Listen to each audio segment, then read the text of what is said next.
बिस्मिल्लाहिर्रहमानिर्रहीम। अस्सलाम वालेकुम। उम्मीद है आप सब खैरियत से होंगे। दोस्तों, आप लोगों में से कुछ लोग ऐसे ज़रूर होंगे जो इस्लाम की तारीख़ में सुल्तान सलाहुद्दीन अय्यूबी जैसे इंसान की अहमियत को जानते होंगे, लेकिन कुछ लोग ऐसे भी होंगे जो इस बहादुर और जुर्रत रखने वाले शख्स को जानते नहीं होंगे। इसकी सबसे बड़ी वजह यह है कि आज की नौजवान नस्ल ने आयरन मैन, बैटमैन जैसे हीरोज़ को अपना हीरो मान लिया है, हालांकि वो अपनी तारीख़ के इन बड़े हीरोज़ को भूल चुके हैं जिनकी बदौलत मुसलमानों ने आज अपने वजूद को बरकरार रखा हुआ है और इस्लाम दुनिया में आज मौजूद है। वीडियो शुरू करने से पहले आपसे गुजारिश है कि आप मेरे चैनल को सब्सक्राइब ज़रूर कीजिए। सुल्तान नूरुद्दीन ज़ंगी रज़ियल्लाहु तआला अन्हा ने सलेबियों से जंग का आगाज़ किया और जहाद का आलम संभाल लिया। अपने मुसलसल हमलों से तमाम दुनियाए हिसायत को बदहवास कर दिया और महसूस हुआ करता था कि नूरुद्दीन ज़ंगी की क़यादत में मुसलमान जल्द बदेर बैतुल मुक़द्दस को बाजियाब करवा लेंगे। इस ख़तरे को भांपते हुए जर्मनी और फ्रांस के ताजरों और बादशाहों ने यह मुश्तरका तैयारी शुरू कर दी और एक टिड्डी दिल लश्कर तैयार कर लिया।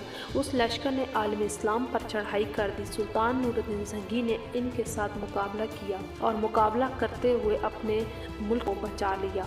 इस तरह सुल्तान नूरुद्दीन ज़ंगी ने इन लोगों को शिकस्त दी और गैर मामूली शिकस्त देते हुए 2 साल तक इनका भरपूर मुकाबला करते रहे और इस मुकाबले को सलेबी जंग का नाम दिया गया। चंद साल तक सुल्तान नूरुद्दीन ज़ंगी ने एक ज़बरदस्त मार्के में 10,000 सलेबी जंगजुओं को कत्ल कर दिया और जहन्नम वासिल कर दिया। इसी तरह दमिश्क और मिस्र को भी इन्होंने ज़ेर निगरानी ले लिया और अपने बहरी रास्ते से शाम और बैतुल मुक़द्दस के ईसाइयों की कलीसियाओं का रास्ता बंद कर दिया। सुल्तान नूरुद्दीन ज़ंगी की आज़ादी के लिए अपनी तैयारियों को आखिरी शक्ल देने के लिए बैतुल मुक़द्दस की तरफ बढ़ा और बैतुल मुक़द्दस को पाने के लिए सुल्तान नूरुद्दीन ज़ंगी ने बैतुल मुक़द्दस की आज़ादी के लिए तमाम तैयारियां मुकम्मल कर ली थी। काश ज़ाते बारी तआला पूरे आलम इस्लाम को मुत्तहिद करने के लिए इनको थोड़ी मोहलत और दे देती तो ये इस्लाम और बैतुल मुक़द्दस को आज़ाद करवा लेते, लेकिन जो खुदा की मर्ज़ी। सुल्तान नूरुद्दीन ज़ंगी वफ़ात पा गए और इनके बाद इसके पीछे इनके शागिर्द नासिर यूसुफ सलाहुद्दीन ने बैतुल मुक़द्दस और फ़लस्तीन को आज़ाद करवाने के लिए भरपूर हाथ शुरू कर दिए। सलाहुद्दीन की शख्सियत में तकरीबन तमाम तर इस्लामी खसाइल पाए जाते थे। इसमें भरपूर पेशकदमी, दुनिया से बेरग़बती, सखावत, महारत, सियासत और तदबीर अमल और बावक्त जहाद के लिए अपनी कमर बस्त होकर मुकाबला करने की हिम्मत मौजूद थी। आलम इस्लाम में इसने अपनी एक ऐसी धार जमा ली कि लोग इसको सुल्तान सलाहुद्दीन अय्यूबी के नाम से जाने लगे। यकीनन चंद लोगों को अल्लाह ताला अपने दीन की सरबुलंदी के लिए अपने दुश्मनों की सरकोबी के लिए चुन लेता है। इनमें ये सिफ़ात लाज़िमन मौजूद होती हैं जो अपने डाल कर इस्लामी तारीख़ को रोशन कर सकें। सुल्तान सलाहुद्दीन अय्यूबी की शख्सियत इस्लामी तारीख़ में एक नाकाबिले फरमोश मकाम रखती है। इनकी ज़िंदगी का हर लम्हा जहाद मुसलसल से इबारत है। इन्होंने दीन मोमिन की सरबुलंदी, काफ़रों से जहाद, बैतुल मुक़द्दस की बायाबी के लिए इंतहाई कोशिशें की और अल्लाह से दुआ भी की। सुल्तान सलाहुद्दीन अय्यूबी का ताल्लुक़ तो तकरीबन एक ऐसी कौम से था जो शाम, इराक़ और तुर्की के जनूबी सरहदों में पाई जाती थी। इनके वालिद नजमुद्दीन अय्यूब मशरक़ी तरफ से अज़रबैजान के एक गाँव में रहते थे। बाद में वो शाम आ गए और यहाँ के बादशाह ज़ंगी के नाम फ़ौज में दाखिल हो गए। इनके भाई असदुद्दीन शेर कोहा भी इनके साथ थे। दोनों ने अपनी सलाहियतों की बिना पर नुमायाँ तरक्की की। नजमुद्दीन अय्यूब के बेटे होने की हैसियत से सलाहुद्दीन अय्यूबी के लिए भी तरक्की के रास्ते खुल गए। सलाहुद्दीन अय्यूबी की तरक्की के रास्ते खुलने की वजह से सुल्तान नूरुद्दीन ज़ंगी ने इनकी काबिलियत देखते हुए मिस्र की फ़तह के लिए इन्हें असदुद्दीन शेर का दस्तदार बना दिया और उनके साथ जंग में भेज दिया। मिस्र पर कब्ज़े के कुछ अरसे बाद जब वो शेर कोहा के वफ़ात पा जाने के बाद नूरुद्दीन ज़ंगी के पास हैसियत واپس نائب کی حیثیت سے صلاح الدین ایوبی نے وہاں کی حکومت کو سنبھال لیا تو صلاح الدین ایوبی کو یہ کامیابی ملی۔ سلطان نور الدین زنگی کی وفات کے بعد صلاح الدین ایوبی مصر کے خود مختار حکم بن گئے۔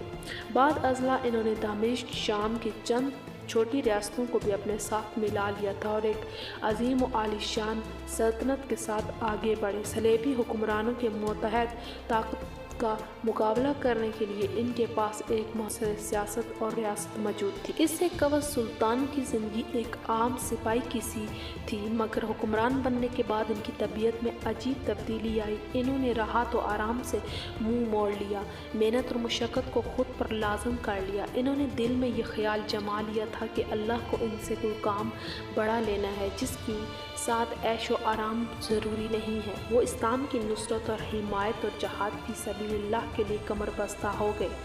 ارض مقدس کو صلیبی جنگوں اور صلیبی جنگجوؤں کے وجود سے پاک کرنے کے لیے انہوں نے اس مقصد کو اپنے زندگی کا مقصد بنا لیا۔ سلطان صلاح الدین ایوبی نے اپنی زندگی کے آخری برسوں کے دوران اسی کام کے کرنے کی کوشش کی اور ان کی شخصیت اسلامی خصائص سے بھری ہوئی تھی اور وہ انتہائی بہادر شخصیت مانے جاتے تھے۔ پھر جب انہوں نے مقبوضہ کیا اور ایک سرسبز و شاداب بستی میں جا ٹھہرے جس میں پانی کی فراوانی تھی، اس میں جیسا کہ زبان زد عام تھا کہ شعیب علیہ السلام کی قبر موجود ہے۔